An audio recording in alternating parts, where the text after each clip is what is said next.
sir. Enjoy. The crowd goes wild. Hello, everybody. All right, yeah, thanks, Alex. Nice to see you all. As aforementioned, my name's Chad, and whenever I was asked to submit a proposal and asked to speak for this, I had a good laugh about it, and I'll explain to you why. But, ooh, it worked. The irony of speaking at a conference in general is because that intro is tongue-in-cheek, but totally true of how I see myself. I don't see myself as a researcher at all, and I just happen to have publications. So the irony is, can I be unfiltered? Is that okay? I hate research. It's the worst. Yeah, there's a thumbs up. You're with me. Safe space, everybody. Yeah, we're being very, very aware of each other's beliefs, but it's awful. But anyway, just so I know who I've got here, who are my students in the room? Who are people still going through that awful experience? Great, a lot of people. Who are the non-students, like the people who are going to call me out for all my nonsense? A couple of you. All right, you can leave. You don't need to see this. It's just me and the students. It's fine. So the funny thing about it truly is, for my whole career, and certainly as a student, I was like, oh, I have to do statistics again? Again I have to do this? And the whole research process. So if you'll allow me, this lecture really is mostly not about here's how to do the research process, because I would fall asleep with you. We're not going to talk about that. More so, if it's okay with you, I want to just share my very stumbling path into how does research even happen? What do we do whenever we have to do research for whatever reason, or we actually want to? So a lot of it is going to be we'll go on a journey together of, how did this even happen for me? And then if you have this path in front of you, how could it happen for you? Does that sound all right?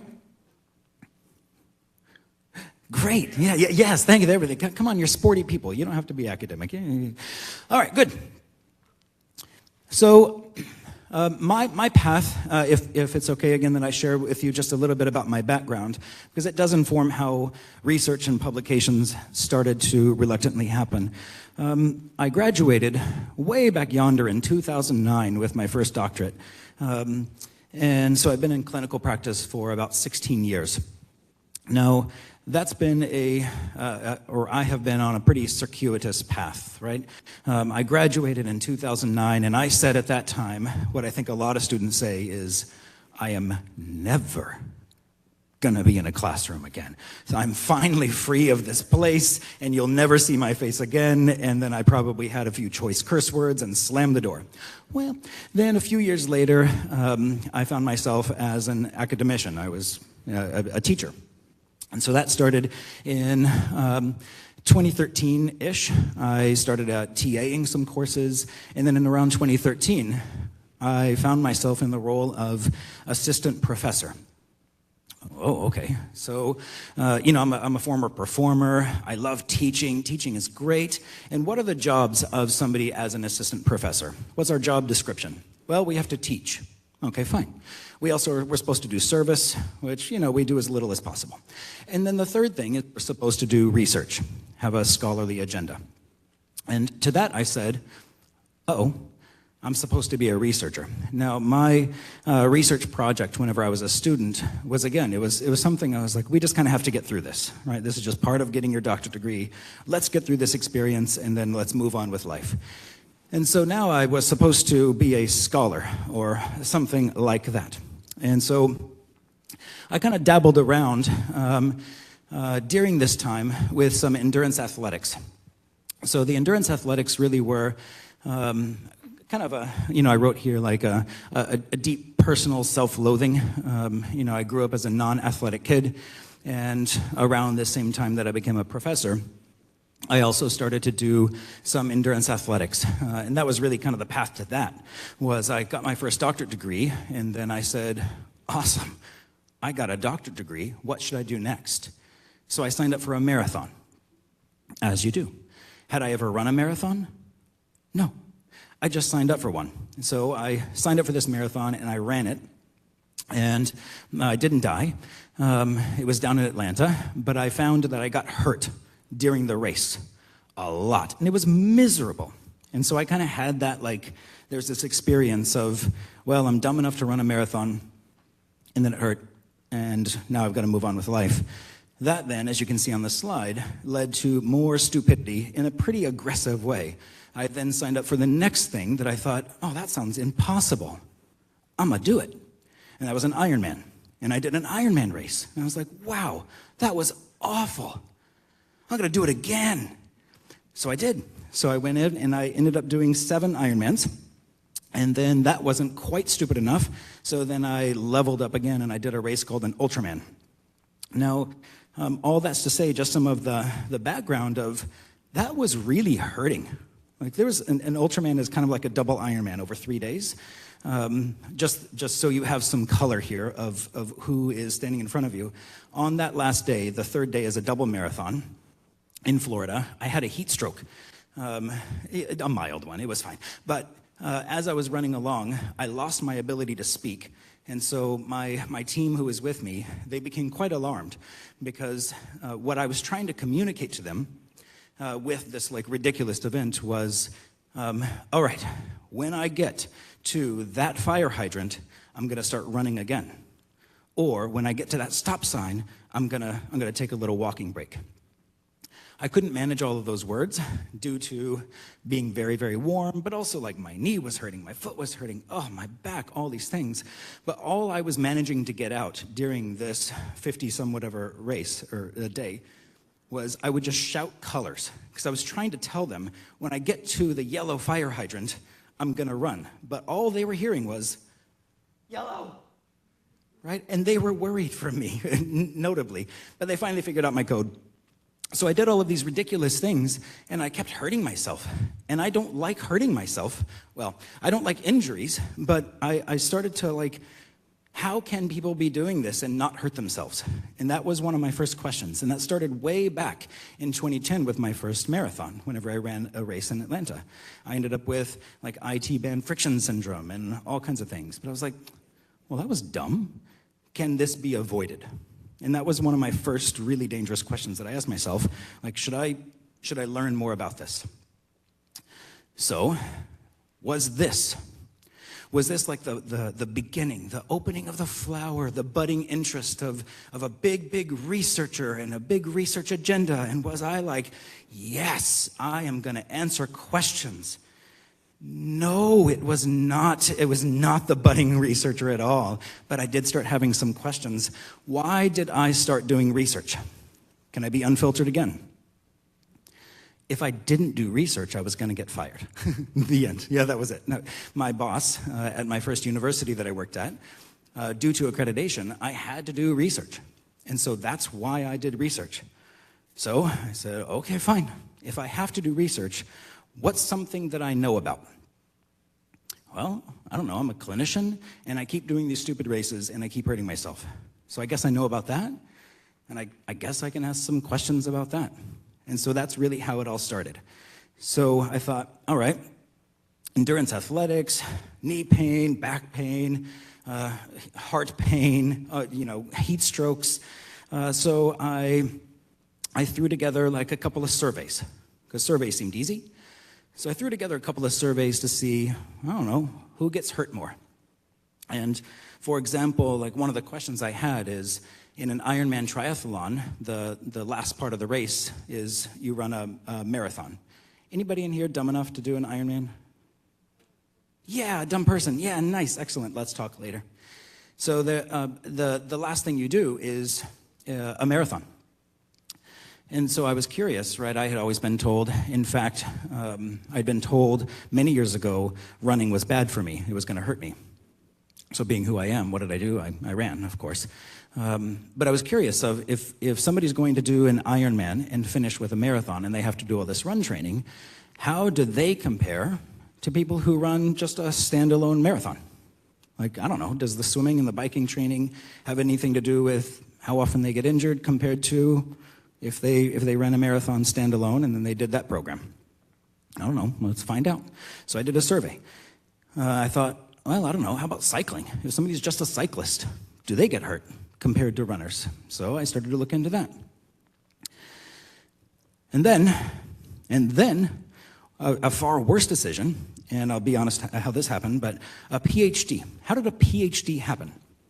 Now, some of it is, to be honest, just because I'm super competitive with myself, and whenever I had, kind of like simmered down after my first graduate degree, I thought, well, what's like the biggest, coolest degree that you can get? And the answer, at least for me, was get a PhD. So was I interested in a PhD? No, I wasn't. I just wanted cool letters after my name, right? That was it. So I thought, okay, I'm going to do a PhD. But here's kind of how that process happened to get a silly PhD. I was an athlete, and so I was treating a lot of athletes. So it was pretty interesting to me.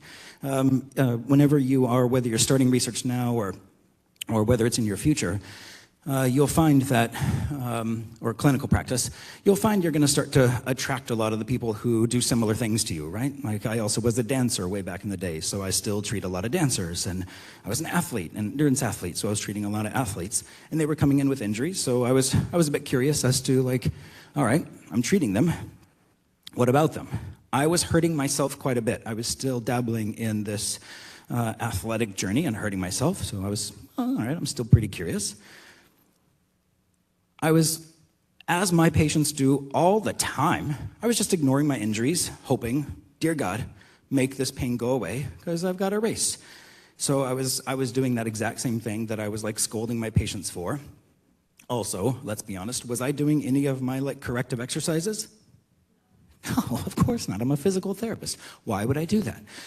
So I was a little curious just about like the mentality of athletes and, people who were doing silly things to their body because of whatever reason. I was exercising a lot, and I blame this for most of my problems in my life. There was just too much serotonin in my body or dopamine. I was far too happy. I was optimistic. And so I thought, you know what I'm going to do? I'm going to do a PhD. I could do that. I'm awesome. And so what really sealed the deal is then I read a book, and that was such a bad idea. The book that I read is called Born to Run. Anybody read Born to Run, Chris McDougall? Yeah, so a couple of folks gave nods. I read this book called Born to Run. It's a great book. I make no royalties from this, but it's a great book. Good narrative, good story, some good science.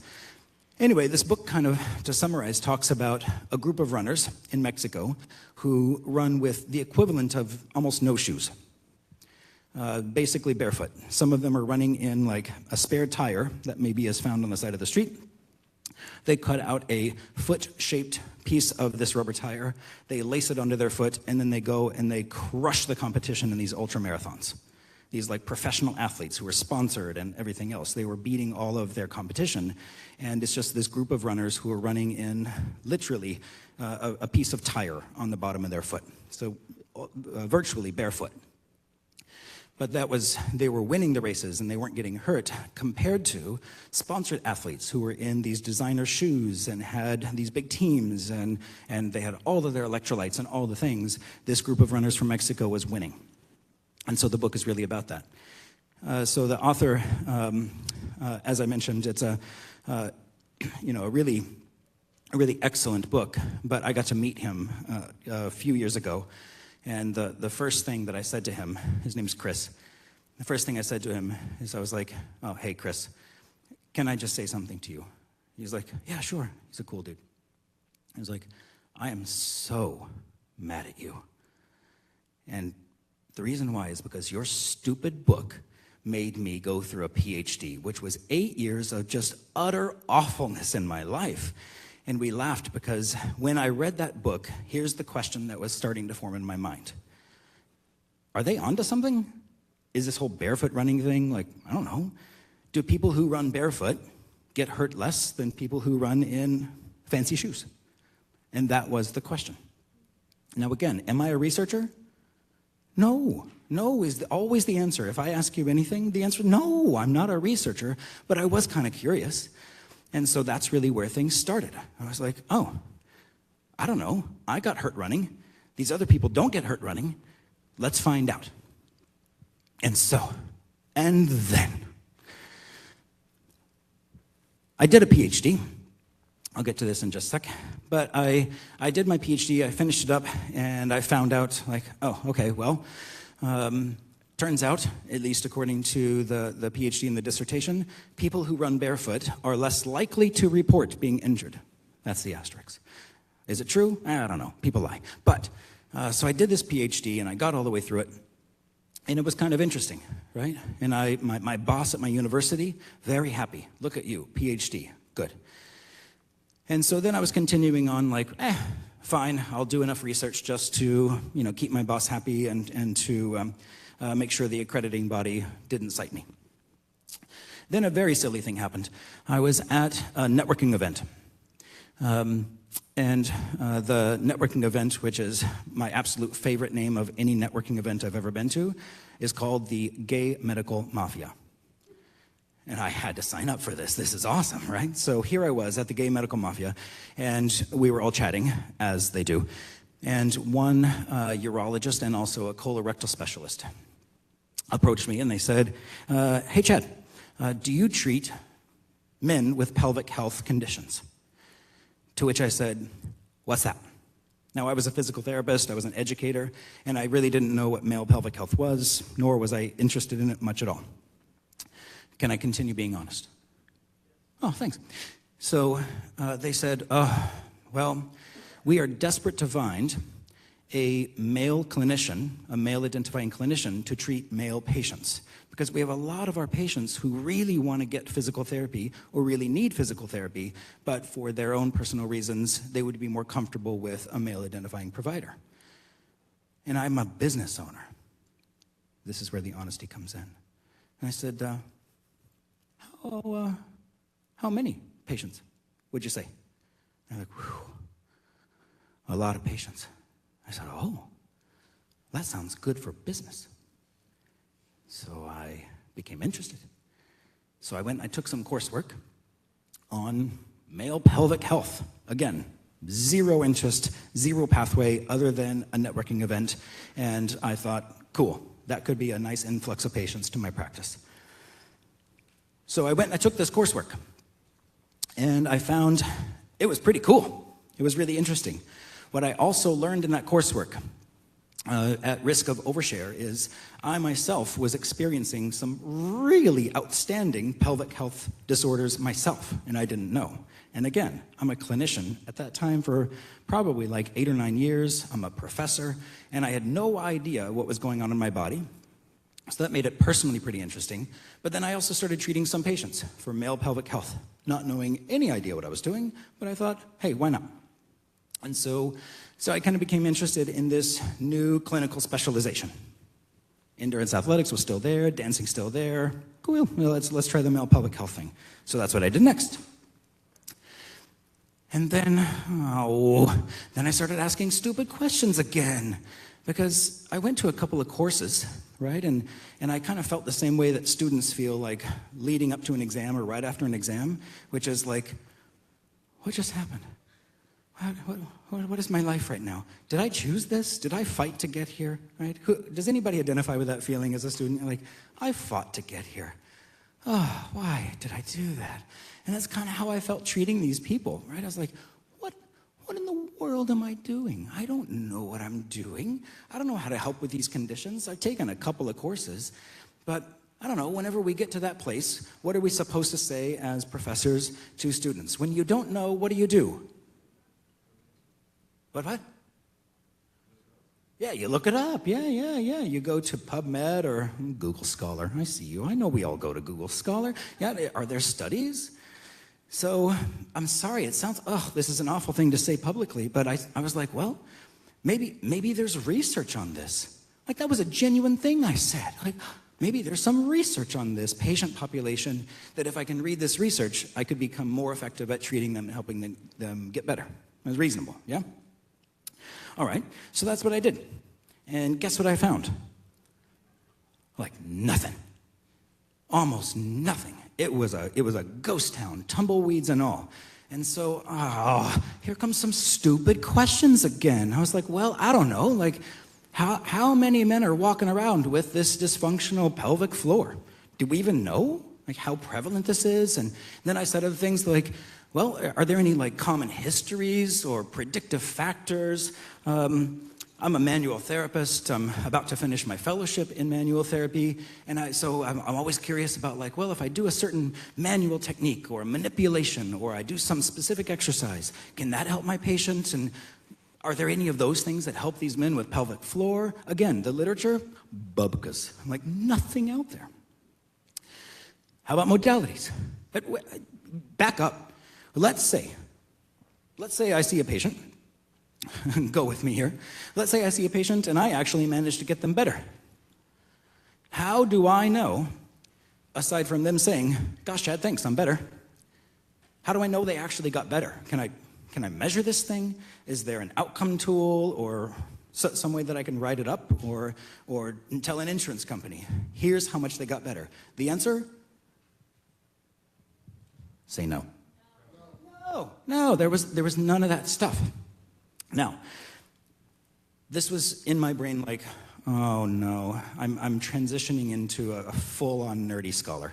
Because I keep asking these questions, and then I did what my professors did, and I hated them for it. When they would say to me in my DPT program, oh, well, we do a review of the literature, and that's how we find evidence-informed practice. I was like, oh, I just can't with these people.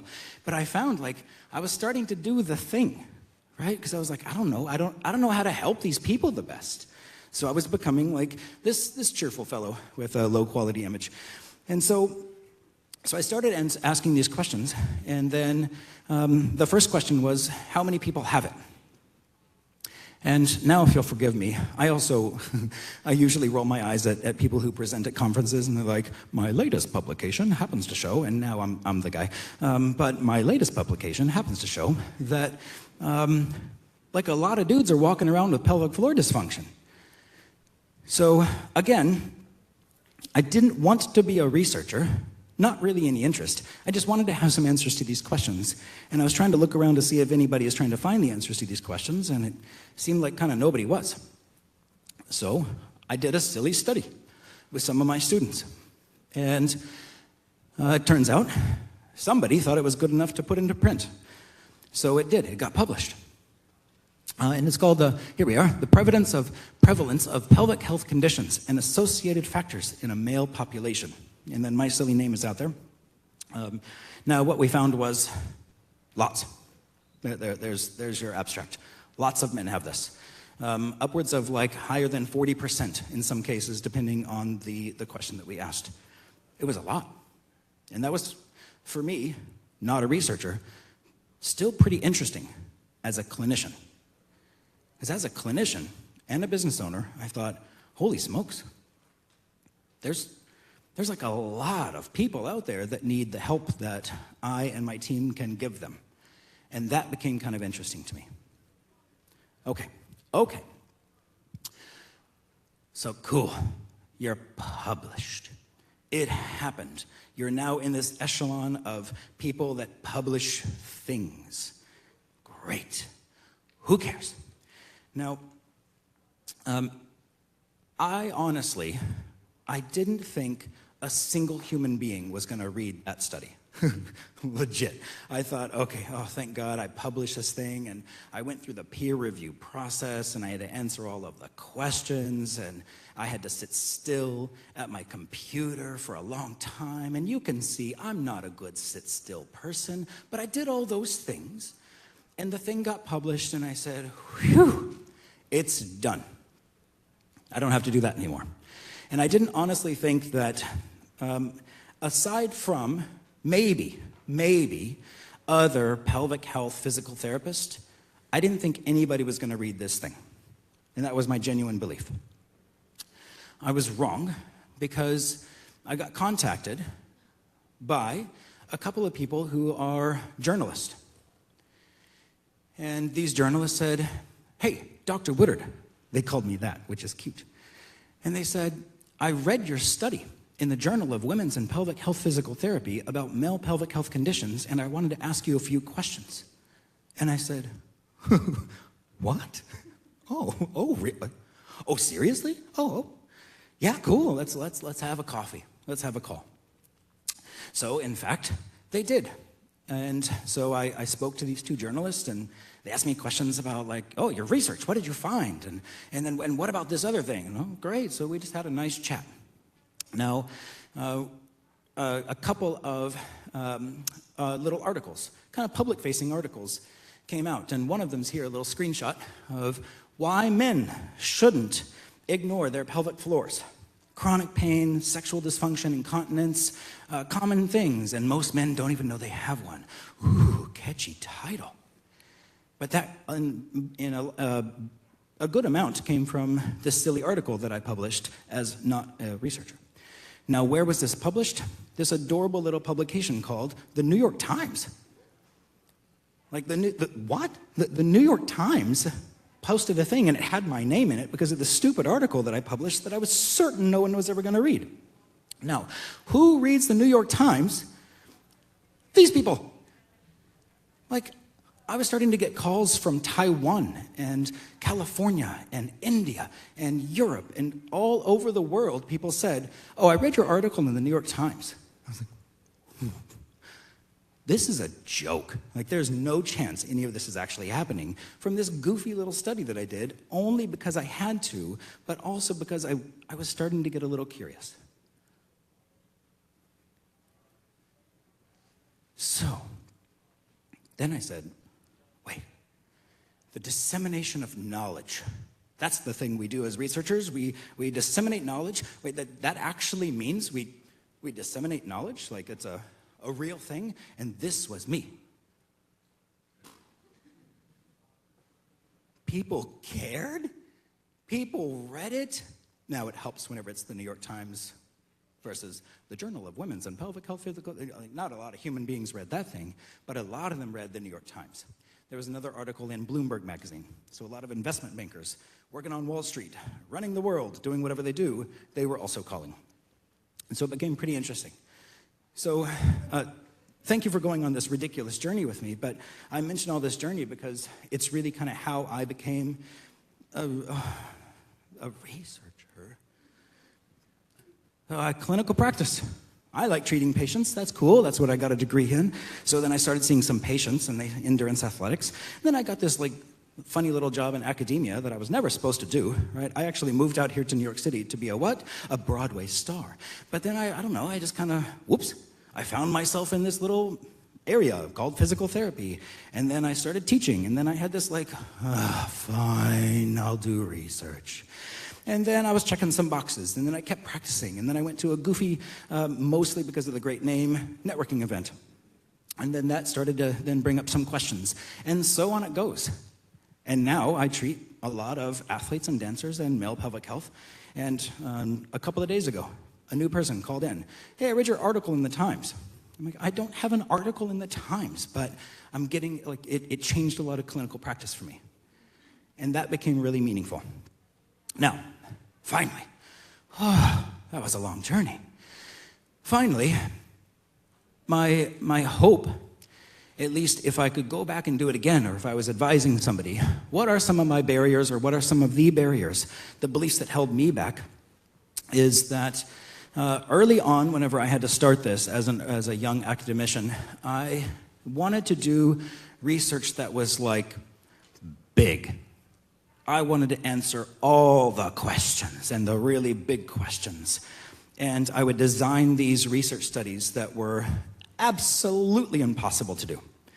But that's where I really wanted to start. I also very much believed, and still totally do, that I still don't think I'm a researcher. Like, I'm a goofy kid that can't sit still, right? Like, in my day, we didn't have ADHD, we just had bad kids. And I was one of them. I'm not a researcher. So I had that belief, and so that held me back. And also, I don't know what I'm doing. Still totally true. And I'll talk about that in a minute. But I also believe that I had to do it alone. And I've always been kind of like a lone ranger, right? What are you going to do? An Ultraman, all by myself. So I wanted to do a lot of this on my own, and that was also a big barrier for me to get into research in the beginning. All right, so some takeaways. What did I learn? And what do I hope that you can learn? Is just by sheer dumb luck, I found a couple of areas of interest. Areas of interest mostly because of either things that I did, like endurance athletics, or from a networking event, or a diagnosis of my own. So I found this area of interest and passion, and I started asking questions. And that's really where research is supposed to go. Who here in this room knows like a true researcher, somebody who like loves research? You know, anybody know these people? They're fascinating. My next research study, I'm gonna study researchers, because I just wanna know how they work, right? Is anybody else curious about this? Like they love it. It's exciting. And so I've sat with these people and I've said, tell me why you like doing this. And do you know what they say? It's irritating. I just love answering these questions. That's annoying because I also enjoy answering questions. But that's the rub. Like all the statistics and the things, those are just extra stuff. Really what research is all about, at least what I have found on my very circuitous path, is research is really just about, well, some things have been answered, but the longer we're in clinical practice and the more we get into research, the more we realize, wow, we don't know a whole lot of stuff. And that just gets worse. 16 and a half years later, I'm just beginning to understand all the things I don't know. And so that's really what passionate researchers seem to have in common. They like answering these questions. Now, which questions? Just any questions? No. And that's the other thing I had to learn. They like answering questions that they have a passion about learning. Well, it sounds stupid whenever you say it on a stage, but I didn't know that. I had to figure that out my own little way of, if I ask questions that are actually interesting for me to know the answer to, boy, does that help the research process. And so that was a really big, honest takeaway. Find something you're passionate about. I started off with endurance athletics because I was hurting myself. Then I went into the male pelvic health thing. Great. My dissertation, God bless, just got published, mostly in part because of this man down here, house left, because I just couldn't look at the thing. It was like PTSD. I hated that document so much. But I just published that, but it was about runners and injuries, and so it was stuff that I was actually interested in. So if there is a single takeaway, if you find yourself on a research path, try to find something that's actually interesting to you. It helps, as it turns out.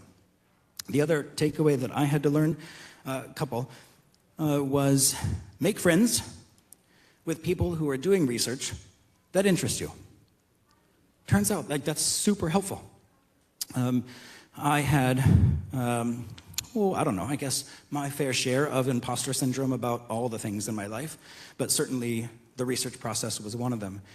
And it held me back for a long time of, there is this big name in this area of research that publishes a lot, and boy, does she really seem to know what's going on. There's no chance that she wants to get a little message from me asking about her research or how I might contribute. And that was silly. Turns out she's totally game to do research with me, even though she doesn't know who I am, because she's a researcher and she's excited about that. So make friends who are doing the same thing and then work together. That was an important takeaway. And then finally, the big takeaway for me was, I remember I met with a statistician because, stats.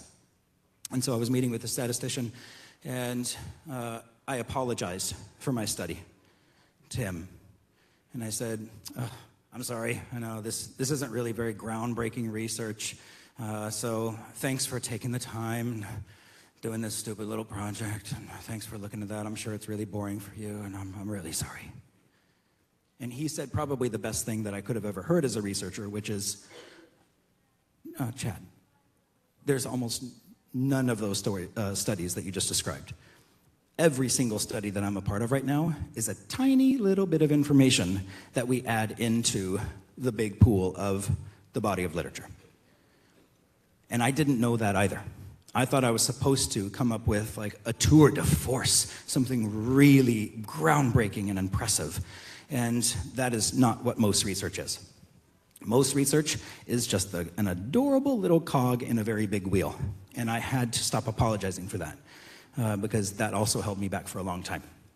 I thought if my research wasn't going to revolutionize my field, it wasn't worth putting into print. And turns out, no.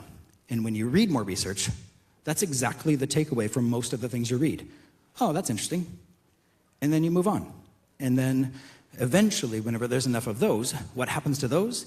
A big systematic review, and then a CPG, and bigger research that then puts it all together. So I needed to know that as well. So the whole theme of the presentation is, I don't know, the title of like Bumbling Fool talks about how it happened for him was I don't know, that was denied. So I had to title it the thing I titled. But I wanted to share this experience in almost kind of a comical way, talking about research, because turns out it can be really impactful. And for me, what gets me going and kind of interested in doing another study is because studies that I've done have reached a really big audience, despite my best efforts to hide. Now, is it about the accolades of seeing my name in print or in the New York Times? Yes, but no, not really. It's also really about how many people have I and my team been able to help, or, much more importantly, other pelvic health physical therapists, how many people have been able to get help because they read this article in the Times or in Bloomberg, because of this thing that I published. Now, that's exciting to me, because there's actual real human beings who are now living a different life and a more functional life because they were exposed to something and that got them to go out and seek help. That was exciting, and that motivates me. So find something that motivates you and is exciting to you, and then go for it, and then just see where the journey takes you. So I went to Think, the ACSM, and I don't know if we have a little time for questions, or we can grab a coffee or whatever, but thank you very much.